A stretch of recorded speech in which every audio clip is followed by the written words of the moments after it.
오늘 은혜 받을 하나님의 말씀은 고린도전서 7장 5절, 7장 전체인데요. 한 절만 제가 읽겠습니다. 제가 7장 5절, 서로 분방하지 말라. 다만 기도할 틈을 얻기 위하여 합의상 얼마 동안은 하되 다시 합하라. 이는 너희가 절제 못함으로 말미암아 사탄이 너희를 시험하지 못하게 하려 함이라. 아멘. 기도하겠습니다. 고마우신 하나님, 감사를 드립니다. 고린도 전서를 우리가 통하여서 오늘 우리에게 결혼과 가정에 대한 주시는 말씀을 이제 배우기를 원합니다. 하나님, 성령님께서 우리 각 사람에게 깨달음을 주시고 아버지 마음의 할례를 베풀어 주셔서 말씀이 단순한 지식이 아니라 내 안에 계신 그리스도께서 주시는 그 말씀을 바로 깨달아 알 수 있도록 은혜를 베풀어 주시옵소서. 우리 이 시간에 말씀을 들을 때 아버지 방해하는 모든 악한 원수마귀는 한 길로 왔을지라도 7길로 떠나갈지어다.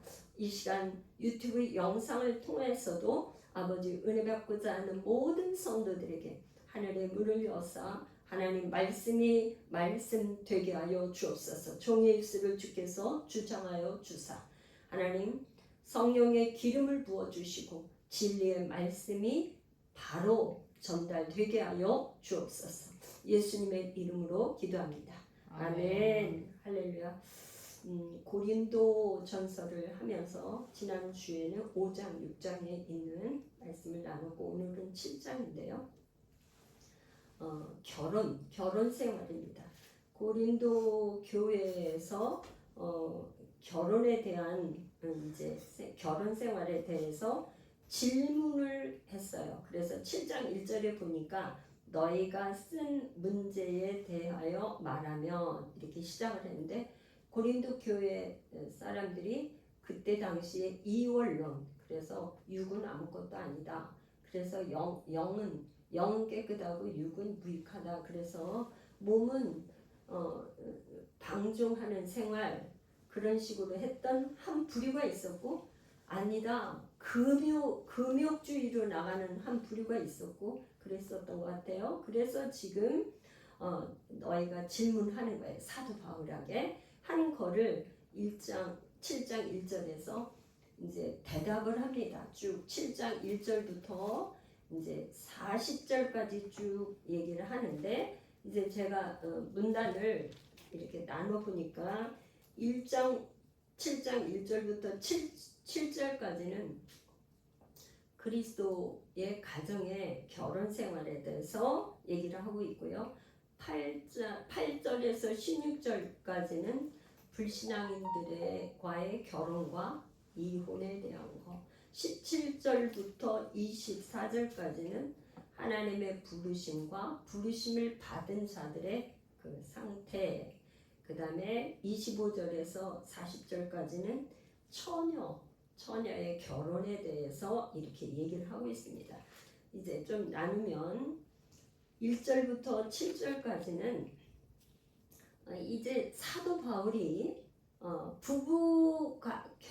가정에서 부부관계에 중요한 원칙 2가지를 제시를 하고 있어요. 첫 번째는 뭐냐면 이 부부가 부부 생활을 하는 데 있어서 주도권이 자기에게 있는 게 아니고 상대방에게 있다. 상대방에게. 그래서 뭐라 그러냐면 남편은 그 아내에 대한 의무를 다하고 아내는 그 남편에게 그렇게 하라. 그러니까 상대방을 배려해서 상대방에게 그 주도권을 주려는 거예요. 서로 간에. 두 번째는 뭐냐? 부부의 신앙적인 거룩함을 유지하기 위해서는 절제의 시간이 필요한데 그것도 서로 합의하려 하라는 거예요. 서로 간에 의논해서 합의하에. 그런데 이거는 이제 언제 그러냐면 서로 분방하지 말라. 다만 언제만 허락을 하냐면 기도할 틈을 얻기 위해서. 예를 들어서 특별히 가정에 기도해야 될 뭐 금식을 한다든가 정해놓고 이렇게 정말 기도를 한다든가 작정 기도를 한다든가 이럴 때는 부부간의 합의상 예를 들어서 뭐 일주일을 작정한다, 20일을 한다든가 뭐 그런 단일 기도를 한다든가 그 기간 동안에는 서로 분방을 할 수 있지만 다시 합하라. 절대로 부부간에 따로 하지 말고 방을 나누지 말고 같이 합하라. 그래 이유를 얘기하고 있어요. 이는 너희가 절제 못함으로 말미암아 사단의 유혹에 넘어가지 않게 하기 위해서. 사도 바울이 두 가지 원칙, 중요한 원칙을 제시하고 있습니다. 또 이제 8절에서 16절까지 이제 16절까지는 뭐냐면 결혼한 이 불신앙, 믿지 않는 사람들과의 결혼 또한 이혼 이거에 대해서 얘기를 하는데 지금 사도 바울은 뭐라 그러냐면 믿지 않는 사람이 믿는 아내로 인해서 남편이 구원받을 수 있고 또 믿지 않던 아내가 남편으로 인해서 구원받을 수 있으니까 말하자면 구원에 이르는 그런 좋은 기회로 선용하라. 그러니까 말하자면 한 영혼을 천하보다도 귀하게 여기는 우리 주님의 그 마음을 가지고 말하자면 이미 믿지 않는 사람하고 결혼을 했으면 어떻게 해서든지 그 영혼을 구원받도록 그렇게 기회를 선용하라. 그것이 우리 그리스도인들은 선교사로 믿지 않는 가정에 결혼했다면 선교사의 사명을 가지고 그렇게 해야 된다 이런 말입니다. 17절에서 24절은 하나님의 부르심을 받은 자들 이렇게 나와요. 그러니까 신앙인이라 그러면은 특별히 자기의 직업, 그 다음에 하나님께서 자기에게 주신 은사, 그 재능과 은사와 그런 거를 활용해서 어떤 직업을 가질 수 있고 또 그러는 거죠. 하나님께서 주신. 그러니까 저 사람은 뭘 잘하는데 나는 왜 저걸 못할까? 그런 게 아니라 저 사람은 저 은사를 가지고 있지만 나에게는 하나님께서 이런 은사를 주셔서 그 은사를 잘 개발하고 가꾸고 또 가꾸어서 그 하나님 주신 그 재능을 잘 발휘하는 거 이게 그리스도인이죠. 그래서 다른 사람과 비교하고 어떻게 그런 게 아니라 하나님 주신 그 은사, 하나님 주신 사명, 하나님의 부르심 그게 무엇인지 일찍 하나님 앞에 일찍 그거를 받는다면 그거는 정말 축복이라고 생각을 합니다. 그래서 우리 자녀들이 일찍부터 어려서부터 교회 그 주일학교부터 와서 일찍부터 하나님께서 나를 뭘로 부르셨을까요? 하나님 나에게 어떤 재능을 주셔서 나를 무엇으로 쓰기를 원하시는가요? 그렇게 해서 그 부르심에 합당한 어떤 진로나 모를 걸 선택해서 한다 그러면 아주 정말 그거는 축복이라고 생각을 해요. 그래서 일찍부터 그 길을 간다면 그래서 얼마나 그게 좋은 길인가. 그렇지만 하나님께서는요 그걸 일찍 발견을 못했다고 하더라도 세상에서 여러 가지 경험을 가지고 늦게 이제 예를 들어서 다른 걸로 직업을 바꿨거나 어떤 사명을 가졌거나 그러면 그것이 절대로 로마서 8장 28절 하나님을 사랑하는 자 곧 그 뜻대로 부르심을 입은 자들에게는 모든 것이 합력해서 선을 이룬다. 그러니까 훈련받고 배우고 익숙하게 했던 그런 것들이 말하자면 자료가 된단 말이야. 재료가 돼서 그걸 가지고 또 다른 사람이 경험하지 못한 자기만의 경험을 가지고 할 수 있다 이런 말이죠. 할렐루야. 그 다음에 이제 25절에서 40절에는 처녀의 결혼에 대해서 말하고 있어요.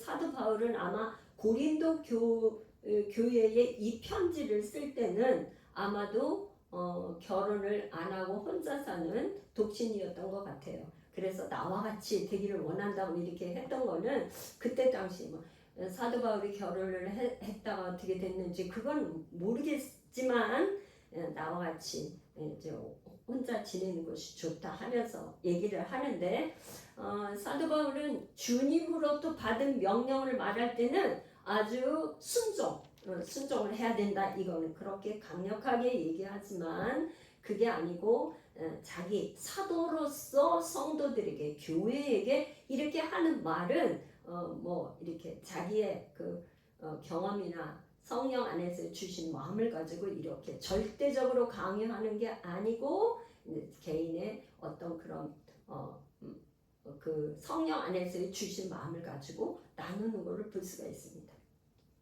자, 그래서 이제 고린도 전서는 그때 당시에 고린도 교회의 문제를 가지고 질문한 거에 대한 답변을 한 거고, 그 다음에 특별히 이제 편지가 여러 서신이 여러 개 있잖아요. 그래서 특별히 교회와 가정에 대해서는 여러 군데 얘기가 있는데, 특별히 에베소 교회에 쓴 편지는 그 교회와 결혼과 가정과 이거에 대해서 아주 구체적으로 있어서 요거를 좀 한번 참고해서 보면 좋을 것 같습니다. 에베소서 5장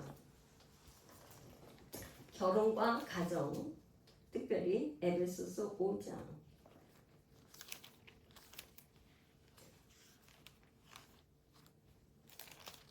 에베소서 5장 29절에서 33절까지 한번 같이 읽어볼까요? 제가 읽겠습니다. 이와 같이 남편들도 자기 아내 사랑하기를 자기 자신과 같이 할지니 자기 아내를 사랑하는 자는 자기를 사랑하는 것이다. 누구든지 언제나 자기 육체를 미워하지 않고 오직 양육하여 보호하기를 그리스도께서 교회에게 함과 같이 하나니 우리는 그 몸의 지체입니다. 그러므로 사람이 부모를 떠나 그의 아내와 합하여 그 둘이 한 육체가 될지니 이 비밀이 크도다. 나는 그리스도와 교회에 대하여 말하노라. 그러나 33절입니다. 그러나 너희도 각각 자기 아내 사랑하기를 자신같이 하고 아내도 자기 남편을 존경하라. 하나님께서 이 땅에 주신 천국의 모델로 주신 게 가정이 점점 발전된 게 교회라고 할 수 있습니다. 천국의 어떤 모델로. 왜냐하면 하나님께서 아담을 창조해 놓으시고 첫 번째 하신 그 만물을 창조하시고 아담을 창조했는데 그 아담의 갈비뼈에서 빼서 하와를 만들었단 말이에요. 그리고 최초의 가정이 탄생했어요. 그래서 구약에서 가정을 형성한다는 것은 구약시대 때 가정은 과연 무엇이었나? 그래 첫 번째는 뭐냐면 그 구약에서 이스라엘의 공동체 내에서는 경제적인 자립이죠. 왜 그러냐면 그 옛날에는 이스라엘 중동에 이런 저게 양을 기르고 그러면 노동력이 많이 필요해요. 우리나라도 농사를 지려면 옛날에 뭐 진짜 제한 없이 한 7, 8명씩 막 10명씩 낳았잖아요. 노동을 해야 되니까 농사를 짓거나 뭘 하거나 이게 하려면은 가족들이 많이 있어야지 거기에 저기를 할 수 있으니까. 그래서 이스라엘 공동체 내에서 가정이다 하는 거는 경제적인 자립. 그래서 자기가 뭐 농사를 졌거나 양을 길렀거나 뭐 한 걸 가지고 자립해서 그걸 먹고 살았던 거죠. 그러니까 경제적으로는 자립. 두 번째는 뭐냐면 두 번째는 가정은 또 최소한의 사법적인 공동체였어요. 그러니까 어떤 규칙, 율법, 규칙을 가지고 그러니까 이스라엘의 가장이 자녀들에게 가족 공동체에서 어떠한 질서, 자체적인 질서를 보존하고 이렇게 유지하기 위해서 가정이 필요했고, 세 번째는 이스라엘의 그 가정은 뭐냐면 특별히 율법, 토라를 가르치는 게 아버지의 아주 중요한 역할이었어요. 그래서 이스라엘은 산시대, 엄마가 아기를 낳을 때 산시대는 태어나자마자 토라를 틀어놔가지고 아기가 나면 처음부터 그 율법 토라를 듣는 거예요. 처음 듣는 게. 그러니까 그렇게, 그리고 태어나면 이제 8세가 되면 8일이 되면 8세가 아니고 8일이 되면 할례를 받고, 그런 율법 토라를 가르치고 아버지가 하는 그런 가정의 중요한 역할이 가정이었다. 구약 때는. 또 그 다음에 뭐냐면 가정은 하나님께서 이 땅을 창조하신 창조의 질서에 하나님께서 우리에게 주신 큰 축복의 선물이에요. 가정이 주신 큰 축복이다. 선물이다. 그래서 히브리서 13장 4절에는 모든 사람은 결혼을 귀히 여기고 친서를 더럽히지 않게 하라. 음행하는 자들과 간음한 자들을 하나님이 심판하시리라. 하나님께서 결혼을 해서 가정을 주신 것은 하나님께서 축복의 선물로 주셨기 때문에, 하나님께서 이 가정을 이렇게 파괴시키는 거는 하나님께서 죄로 여기기 때문에, 하나님의 계획과 그 섭리 가운데 우리가 가정을 잘 유지하는 거, 이게 하나님의 창조의 질서다. 세 번째는, 그래서 가정은 뭐냐면요, 이 하나님의 언약 백성들로서 언약을 이루는 거예요. 언약을 어떻게? 가정을 통해서 하나님의 약속. 그러니까 조금 전에 제가 에베소서를 읽었는데, 가정의 이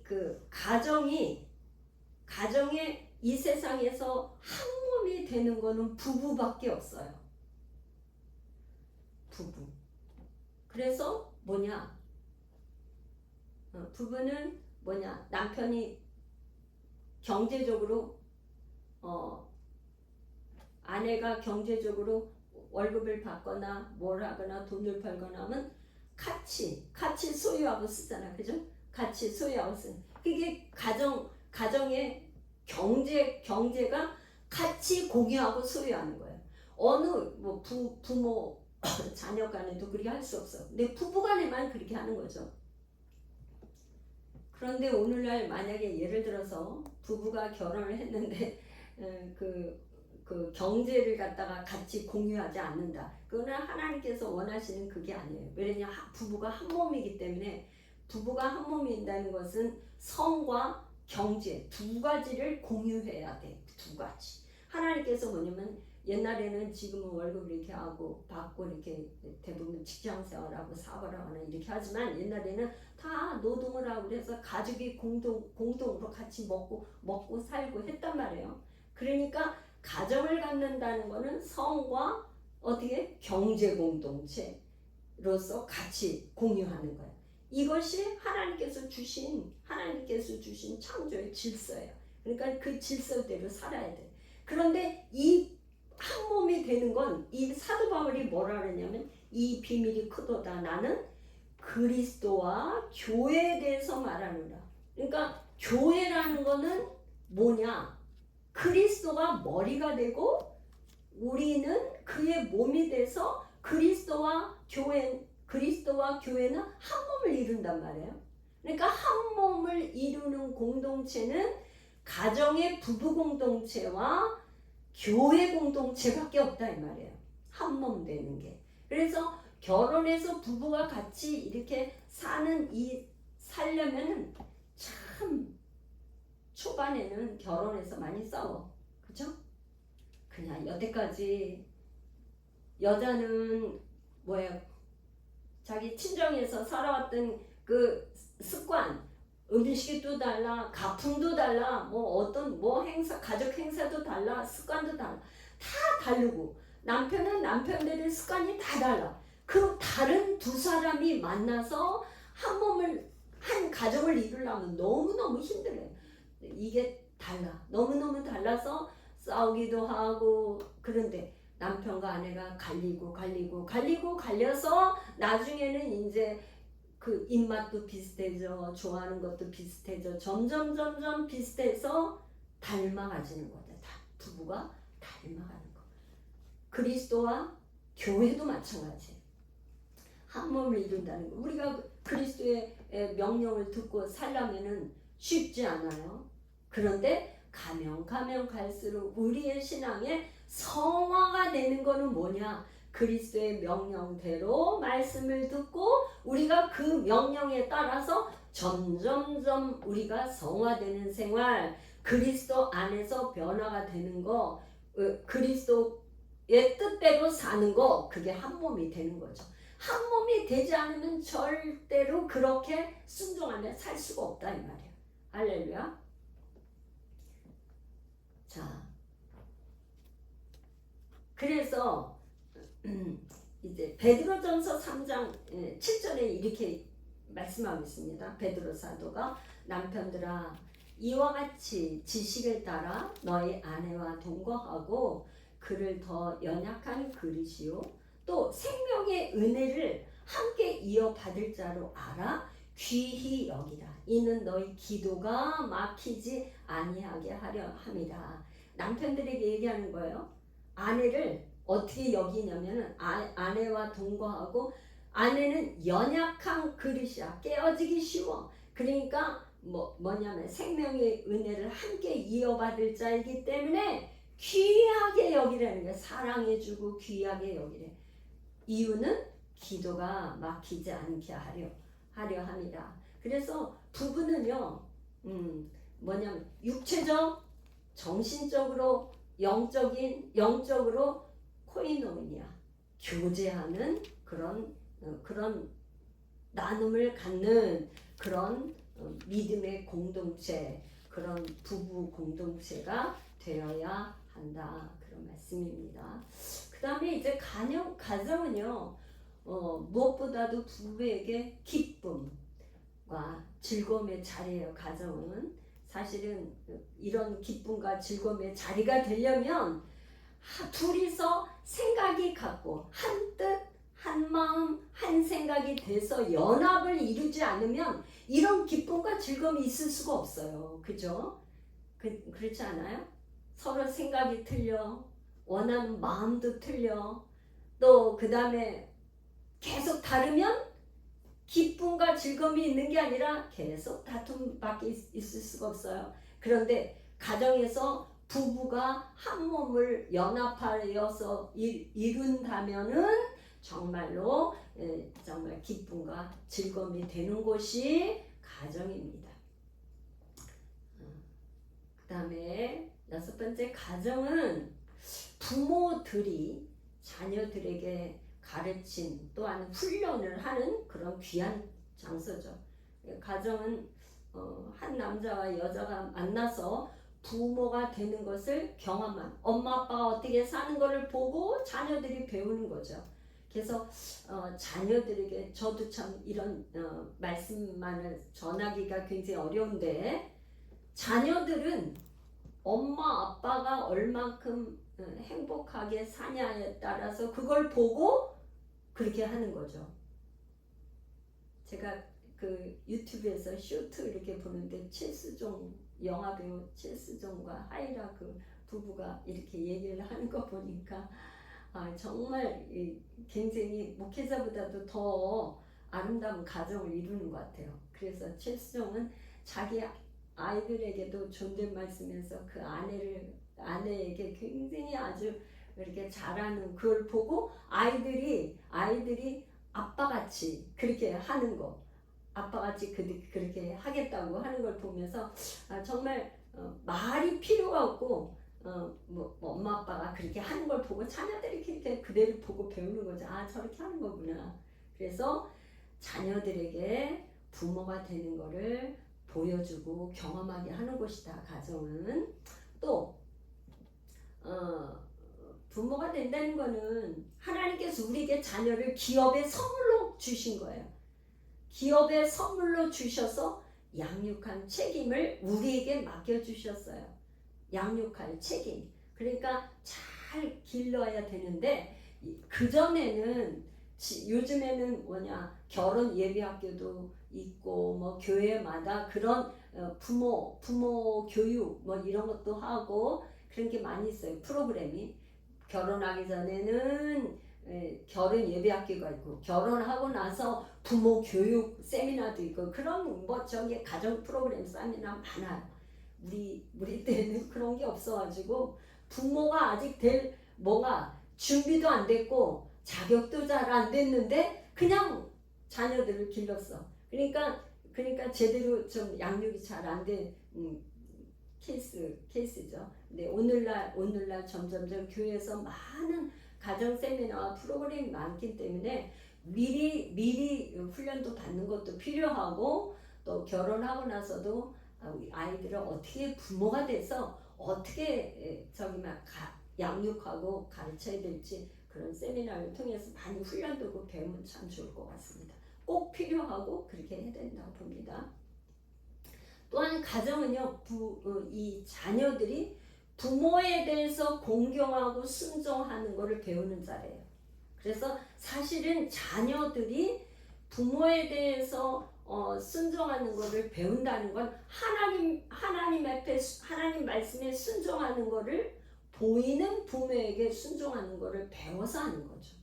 보이는 부모에게도 순종을 못 하는데 보이지 않는 하나님 아버지에게 순종을 한다는 건 너무나 어려워요. 그래서 아버지에 대한 이 부정적인 이미지를 가지고 있는 사람은 하나님 아버지를 믿는 거에 굉장한 걸림돌이 돼요. 그래서 아버지에 대한 이 상처가 있어서 굉장히 용서 못하거나 그런 마음을 가지고 있으면 그거부터 치료가 돼야 보이지 않는 하나님을 섬기고 순종하고 하나님을 경외하는 그런 자녀가 될 수 있다. 그러니까 마음의 상처를 가지고 있는 거는 신앙생활에서 그 말씀을 배우고 그대로 사는 거에 굉장한 결림돌이 됩니다. 상처. 그다음에 이제 신약에 와서 구약 때 그랬어요. 신약에 와서는 가정은 신약에 와서 가정은 이제 그 좁은 의미의 그런 의미를 이제 넘어서 하나님의 가족이라는 그런 신앙 공동체로 확대가 된 거라고 볼 수가 있어요. 그러니까 가정이 신약 시대에 와서 어떻게 했냐? 이제 하나님의 가족. 그러니까 작은 의미의 가정이었던 게 하나님의 가족이라는 신앙 공동체로 확대가 되고 변모가 됐다. 왜 그러냐? 원시 그리스도교 공동체 초대교회에서는요. 초대교회에서는 뭐냐? 이 가정이 이렇게 건물이 있어서 이렇게 모이거나 그런 식이 아니었었어요. 이렇게 교회가 가정교회로 이렇게 모이기 시작했어요. 가정마다. 그래서 뭐 이렇게 사도 바울이 처음에 이렇게 선교하면서 전도를 했을 때 루디아가 자기 집으로 초대해서 이렇게 거기서 그 집이 전체 예수를 믿고 빌립보 교회가 이렇게 탄생을 하게 됐고 또 빌립보 감옥에 있었을 때 옥문이 열려서 그 간수의 집이 예수를 믿게 됐고 뭐 스데바나와 또 해당장 뭐 가요의 집 브리스길라 아굴라 고린도에서 브리스길라 아굴라가 가정집을 오픈해서 교회 사업도 하고 천막 만드는 집적이면서도 또 가정교회에서 대부분의 그 초대교회의 그 교회는 가정교회로 이제 시작이 이렇게 됐었어요. 가정교회.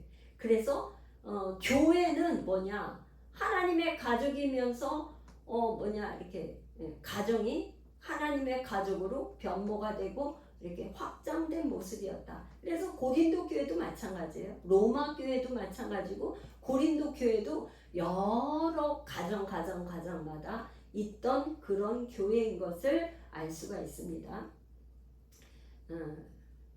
그래서 이제 고린도전서 이 7장에 나와 있는 이제 사도 바울이 고린도 교회에서 질문한 거에 대한 이 답변, 이것만 가지고는 이제 다 하나님의 결혼과 가정에 대해서 다 얘기한 게 아니라는 거를 우리가 이제 그 답변한 거로 알 수 있습니다.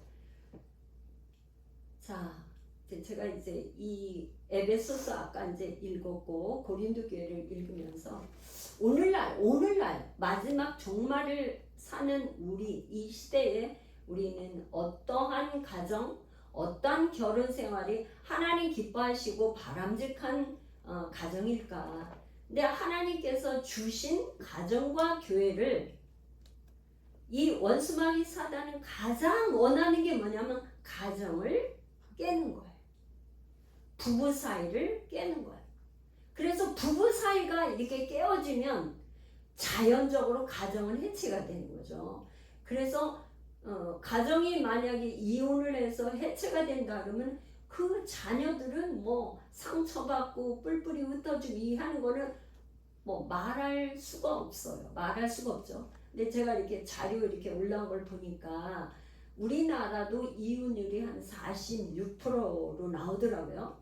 그러니까 두 가정이 결혼하면 한 가정은 이혼을 한다는 이렇게 프로테이지가 높아요. 이혼율이.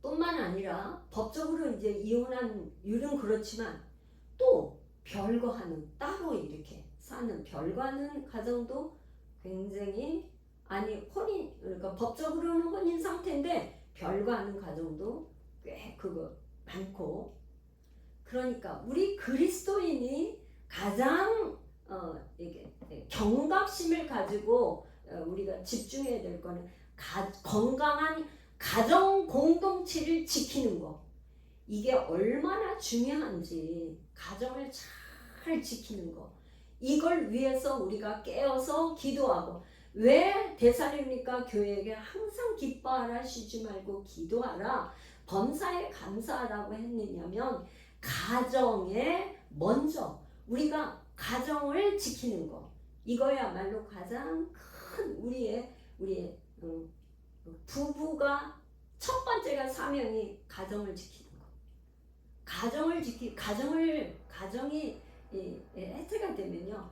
그 다음에 뭐 아무리 뭐 다른 거를 뭐 성공을 하고 뭘로 뭐 돈을 많이 벌어서 뭐 있고 회사에 뭐 어떤 직급이 승진하고 뭐 다 했다 할지라도 가정이 파괴되고 이렇게 되면 그거는 사실은 가정보다 더 소중한 게 없어요. 사실은 이 하나님이 주신 축복의 선물을 다 받지 못하는 거예요. 반쪽짜리로 사는 거죠.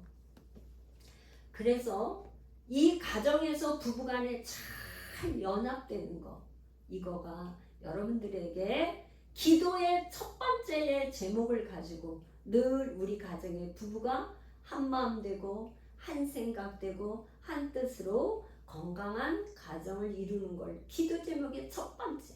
그러면 자연적으로 교회도 화목한 교회가 된다. 가정이 이렇게 시끄럽고 깨어지고 그러면 교회는 뭐 말할 거 없죠. 교회는 가정의 연장이기 때문에 그런 것입니다. 그래서 그렇게 부부가 잘 연합하는 거는 그리스도와 교회가 연합하는 이미 훈련이 잘 되는 거죠. 그래서 에베소서에도 그렇고 아내된 자들에게 남편에게 공경하라고 그러고 남편은 아내를 자기 자신과 같이 사랑하라고 그러는데 이 말씀을 정말 잘 지킨다는 게 굉장히 어려워요. 어디에서만 가능하냐? 각 사람이 아내도 남편도 그리스도 안에 있을 때만 가능해요. 어떻게 남편이 자기 아내를 자기 몸처럼 사랑하겠어요? 안 되죠. 근데 하나님께서 어떻게 그리스도 안에서 완전한 자가 되기 때문에 그리스도 안에서 언제 자기 머리가 되신 그리스도 나는 그분의 몸이 돼서 그리스도께서 나에게 강력하게 마음의 할례를 베풀어 주셔서 어떻게 사랑할 수 있게 하느냐. 남편이 어떻게 그렇게 아내를 자기 몸처럼 사랑할 수 있나. 하나님께서 말씀을 주시는데 뭐예요? 그리스도의 사랑으로 십자가 사랑을 보여주면서 내가 너를 이렇게 사랑했노라고 그 그리스도의 사랑을 보여주시는 거예요. 그러면 내 아내도 하나님께서 그렇게 십자가 사랑으로 사랑한 그 아내라는 것을 보여줌으로 말미암아서 깨달음으로 말미암아서 사랑할 수 있는 거죠. 그러면 아내도 마찬가지예요. 아내도 내가 내 남편을 정말 존경하고 공경할 수 있는 거, 그 머리로 삼고 할 수 있는 건 내 안에 계신 그리스도께서 그런 마음의 할례를 베풀어 주셔서 깨달음을 주셔야 그렇게 공경할 수 있어요. 오늘날은 좀 여성들의 목소리가 많이 높아졌잖아요. 그래서 남편의 말에 이렇게 순종을 한다거나 그런 거가 어려워졌어요. 그런데 어떻게 행복하고 건강한 가정은 뭐냐? 아내가 그리스도 안에서 남편의 말에 잘 이렇게 따를 수 있는 거. 이게 가장 축복이에요. 남편은 아내를 내 몸같이 사랑하는. 이게 건강한 교회고 건강한 가정이고 건강한 교회다. 그래서 가정 같은 교회, 교회 같은 가정. 그런 뭐 이렇게 캐치프레이를 한 그런 교회도 봤습니다. 우리가 이런 교회, 이런 가정을 만드는 우리가 기도 제목을 가지고 이렇게 되기를 하나님 앞에 정말 간절히 소원하면서 내가 먼저 그리스도 안에서 머리 대신 그리스도께 순종하기를 원합니다. 그렇게 기도하는 우리 예수열방교회 모든 성도들이 되기를 축복합니다. 기도하겠습니다.